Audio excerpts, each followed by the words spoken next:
Hey guys, Pete Weintraub, Permanent Weight Loss Specialist here. We're going to go live here in the Permanent Weight Loss community in just a second. Just give me 2 seconds to get everything set up. But today, we've got a couple great questions from BJ, as always, about coffee in relation to intermittent fasting, as well as he's dealing with a hip flexor issue and, good warm-up to do before a workout. So give me 2 seconds to get this set up here, and we will go from there, all right? So.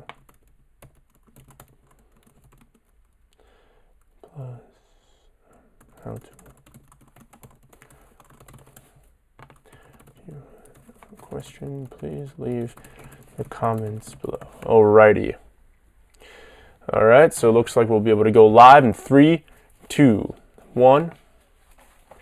Hey everybody, welcome to our weekly live session here in the Permanent Weight Loss community. I'm the Permanent Weight Loss community founder, Pete Weintraub. I'm a Permanent Weight Loss Specialist. Today we've got a couple of great questions for you guys. If you weren't able to submit a question before the show, not to worry. Just go into the comments section. I'll be checking that periodically, and I will answer your question after I get through with the 2 that I received prior to the show. BJ asked a couple of great questions, so I'm going to get on those in just a second. So again, we do this every Thursday live right here in the Permanent Weight Loss community on Facebook. If you're watching this on YouTube at a later time, you're listening to this on my podcast on iTunes, SoundCloud, or Stitcher at a later time, all you have to do to join is go to Facebook, type in the search bar Permanent Weight Loss community, request to join, and it asks you 3 questions. Answer them, and if I feel you're a good fit, I'll let you in, all right? So anyway, all right, now that I'm done with all my legal obligations, let's get going here. So BJ, question number 1. Where does black coffee fit in the fasting time? And when is the best time to be drinking coffee during the day, assuming we get up and work out fasted in the morning? All right, so 2 things here. So for starters, where does black coffee fit in the fasting time? So black coffee fits in the fasting time very, very simply. If you're just having your coffee black, there's no milk or sugar or anything in it that can really elicit an insulin response, then you can have a cup or 2 prior to your feeding window opening up. And I personally do this practically every day when I am doing intermittent fasting. I do practice intermittent fasting 5-6 days a week. Sometimes I do it all week, but it's a minimum of 5 days a week. And I wake up in the morning, I have a coffee machine that I can pre-program to make my coffee, and that's what I have first thing in the morning. So it works out fine, BJ. So if you're doing intermittent fasting, BJ, or if anybody else listening or watching this is doing intermittent fasting, coffee is fine. Black coffee, no milk, no sugar, no cream, no anything else.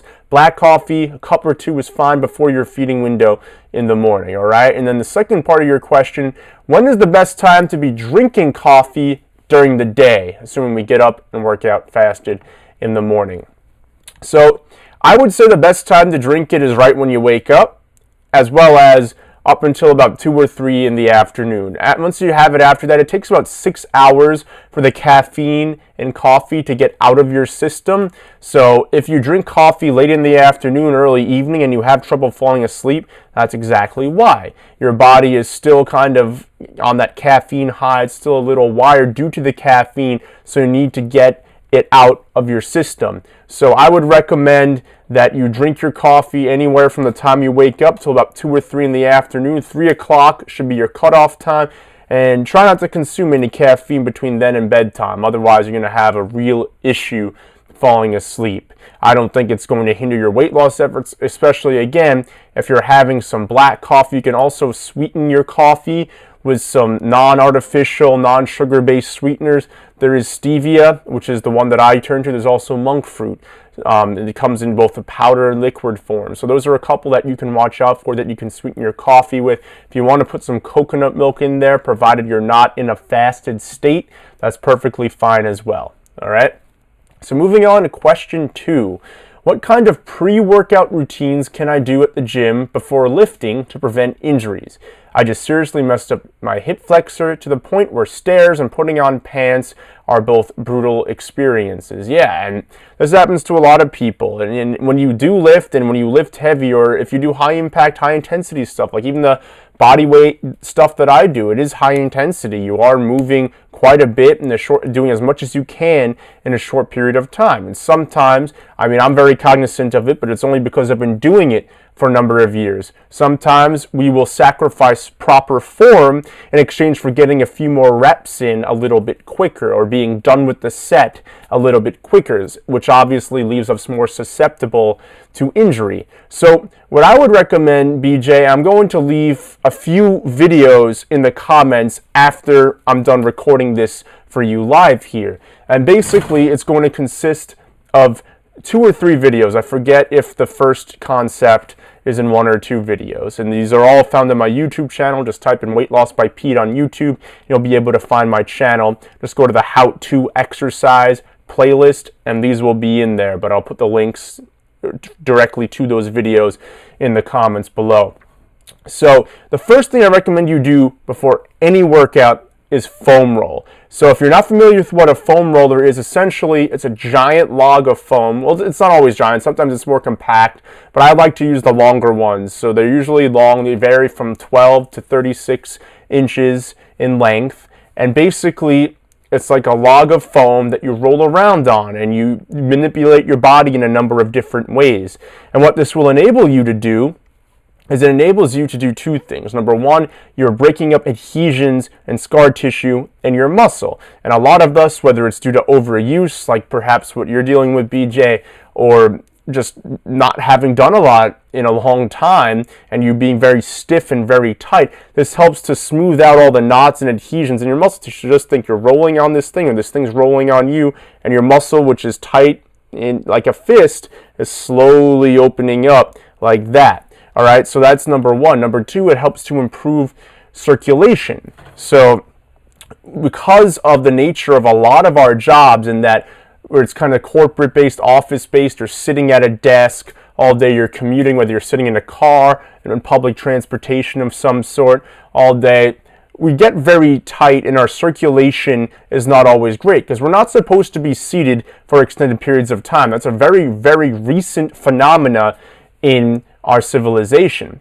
So what we can do to combat that is foam roll before we exercise, or even it's a good thing. I used to do it every morning without fail, whether I was exercising that day or not, just to open up the adhesions in my muscle tissue, get the blood flow going, and believe it or not, it also assists in flexibility. And flexibility is crucial, especially as you get older, in terms of maintaining a good semblance of functionality, so that you're not dependent on a walker or a wheelchair or anything like that as you get older. When you may not have a debilitating injury, you've just kind of lost the muscular mass and requirements needed to function at an optimal level.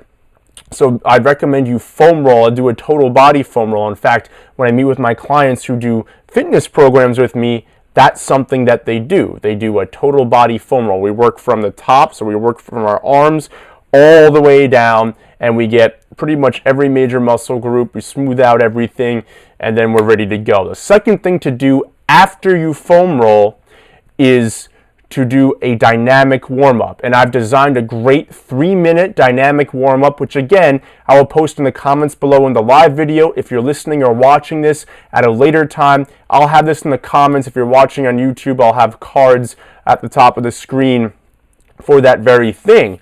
But basically, it's a 3-minute dynamic warm-up, so instead of just holding stretches, you don't want a static stretch, meaning you're holding something for 30 to 60 seconds, like holding a stretch for that amount of time. That actually will make your muscles a little too elastic, which can actually leave you susceptible to injury, and it also hinders your performance when you're exercising. But a dynamic warm-up is just warming up your muscles, limbering up, and like with the foam rolling, we work from the ground up, and that's really how I do everything. Even my fitness programs, I like to work from the ground up. If you've ever seen a fitness program, you've done a challenge of mine, or you've been in a group of mine, then you know that's exactly how I work. I like going from the ground up and then back down.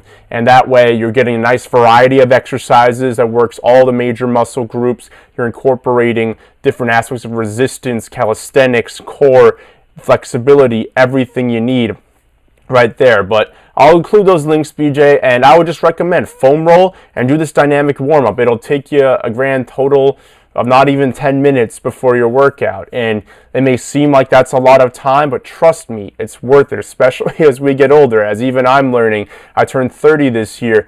You need to really make sure your body is in a state and has the ability to succeed and to thrive when you're going to exercise. Otherwise, you're leaving yourself really open to both poor performance and susceptibility to injury. I'm going to check the comments here. I'm not seeing any other questions. So before we get going, guys, I wanted to open this up to anybody who's watching or listening to this recording. So if you're able to watch this and you're seeing, this is my website, weightlossbypete.com, and you can do the /strategy. And basically it will enable you to set up a free 30-minute strategy call with me. It says schedule a free consultation here on the right-hand side. And there's a bunch of different options. It depends on what you're looking to accomplish, but mainly book a strategy session if we haven't already discussed anything, if I haven't reviewed anything with you. This will enable us to chat. It's completely free. It's a $100 value for the 30 minutes, and we can see if there's a program I have that'll work for you. A lot of people outprice themselves. They think that they can't work with me. That is very far from the truth. I've worked with people for less than $100 a month all the way up to over $1,000 a month. So it really depends on what you're looking to accomplish, but I'd have a solution for you. So if you're interested in working with me, you're tired of yo-yoing with your weight, and you want to find a simple and effective and sustainable strategy to lose the weight for good, then please set up a strategy call. Again, just go to weightlossbypete.com/strategy. I'll put that in the comments as well. So guys, that's it for this week. Thanks so much for watching or listening. I'm going to come back at you next week on Thursday at noon Eastern Standard Time to answer your questions here live in the permanent weight loss community. If you're listening or watching to this at a later time on YouTube or on my podcast and you want to join the permanent weight loss community, again, all you have to do is go to the search bar in Facebook, type in permanent weight loss community. You'll see my mug on there. You just request to join, answer the 3 questions. If you don't answer the 3 questions that I ask before I accept you, guess what? I'm not going to accept you. So answer the 3 questions. If I find they're sufficient, we'll let you in, and then you'll have the ability to ask me these questions every week on Thursday at noon Eastern Standard Time. Thanks a lot, guys, for watching. This is Pete Weintraub, permanent weight loss specialist, signing off. Talk to you guys next week, and we'll get the podcasts and videos in other areas up and running next week as well. Have a great rest of the day.